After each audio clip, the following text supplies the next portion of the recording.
Great morning all of you dear student. आज हम class 7th में सेकंड चैप्टर स्टार्ट करेंगे जिसका नाम है नमक का दारोगा। यह मुंशी प्रेमचंद के द्वारा लिखी गई एक प्रसिद्ध कहानी है और इस कहानी के माध्यम से हमें बताया गया है कि जो ईमानदार व्यक्ति होते हैं, जो कर्तव्यनिष्ठ होते हैं, अपने कर्तव्य का पूरी तरह से पालन करते हैं, उन इंसान को भले ही कुछ समय के लिए नुकसान उठाना पड़े, लेकिन अंत में वे समाज के लिए एक अनुकरणीय उदाहरण बन जाते हैं। तो इस कहानी में भी ऐसा ही दिखाया गया है कि जो मुंशी वंशीधर होता है, जो पहला पात्र होता है, इस कहानी में दो पात्र हैं। मुख्य दो पात्र हैं, मुंशी वंशीधर और पंडित अलोपति। मुंशी वंशीधर जो होता है वो ईमानदार होता है और अंत तक अपनी ईमानदारी को निभाता है। और पंडित अलोपदीन एक प्रतिष्ठित जमींदार है।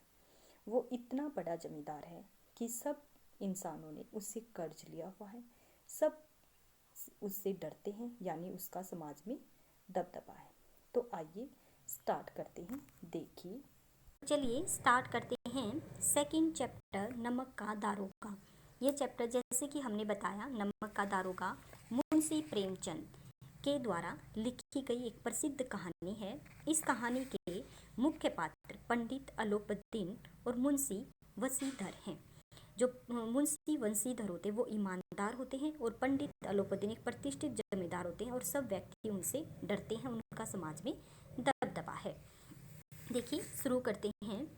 जब नमक का नया विभाग बना और ईश्वर प्रदत्त वस्तु, ईश्वर प्रदत्त होती है ईश्वर के द्वारा बनाई हुई वस्तु, नमक का नया विभाग यानी नमक का नया विभाग शुरू हुआ, उस पर कर लगना शुरू हो गया और ईश्वर प्रदत्त यानी ईश्वर के का दिया हुआ, ईश्वर के द्वारा प्रदान किया हुआ, तो उस वस्तु के व्यवहार करने का निषेध हो गया। निषेध होता है मनाही।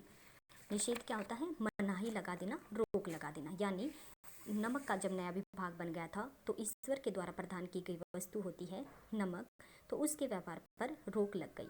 तो लोग चोरी छिपे इसका व्यापार करने लगे। जब हम किसी चीज़ पर रोक लग जाती है तो लोग उसका चोरी छिपे व्यापार करने लग जाते हैं। अनेक प्रकार के छल प्रपंचों में षड्यंत्रों का सूत्रपात हुआ। सूत्रपात देखिए मीनिंग्स, आरंभ हुआ यानी शुरुआत हुई। सूत्रपात होता आरंभ होना या किसी चीज़ की शुरुआत होना, यानी षड्यंत्रों का आरंभ हुआ।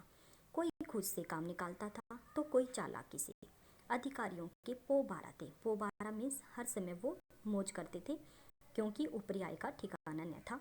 पटवारी का सम्मानित पद छोड़ छाड़ कर लोग नमक के विभाग में प्रवेश लेने वहाँ दारोगा पद पाने के लिए ललचाते थे।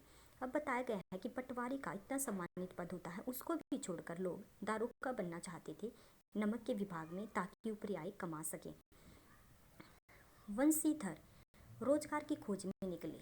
उनके पिता एक अनुभवी पुरुष थे, यानी जिनको समाज का अनुभव था, दुनिया का अनुभव था जिन्हें, वो अपने बेटे को जब वो रोजगार की तलाश में निकल रहे थे समझाने लगे, बेटा घर की दुर्दशा देख रही हो, ऋण के बोझ से दबे हुए हैं। ऋण होता कर्ज के बोझ से दब जाना। लड़कियां विवाह के योग्य हो गई हैं। नौकरी में ओहदा मीनिंग से पद की तरफ, यानी नौकरी में ओहदे पद होता है पोस्ट, यानी पोस्ट की तरफ यानी पद की तरफ ध्यान मत देना। ऐसा काम ढूंढना जहाँ कुछ ऊपरी आय हो। मासिक वेतन तो पूर्णमासी का चांद है। यहाँ समझाया है कि जो मासिक वेतन होता है, जो महीने में वेतन मिलता है, वह तो पूर्णमासी का चांद। जिस प्रकार पूर्णमासी का चांद एक दिन समाप्त हो जाता है, धीरे धीरे समाप्त हो जाता है, जो एक दिन दिखाई देता और घटते घटते लुप्त मीन्स गायब हो जाना, लुप्त मीन्स गायब हो जाना और गायब हो जाता है। जो पूर्णमासी का मासिक वेतन को पूर्णमासी का चांद बताया है और कहा है कि वे घटते घटते लुप्त हो जाता, गायब हो जाता है। ऊपरी आय बहता हुआ स्रोत है जिससे सदा प्यास बुझती है। यानी वंशीधर जब रोजगार की खोज में निकले तो उनके पिता ने उन्हें सीख दी, उन्हें उपदेश दिया, समझाया कि आप अपने जिस भी पद को प्राप्त करो, जो भी पोस्ट आपको मिले, उस पर आप मासिक वेतन नहीं बल्कि ऊपरी आय पर ध्यान देना, क्योंकि मासिक वेतन तो पूर्णमासी का चांद है, जो घटते घटते एक दिन गायब हो जाएगा, एक दिन समाप्त हो जाता है। इस उपदेश के बाद पिताजी ने आशीर्वाद दिया यानी पिताजी ने उसे आशीर्वाद दिया।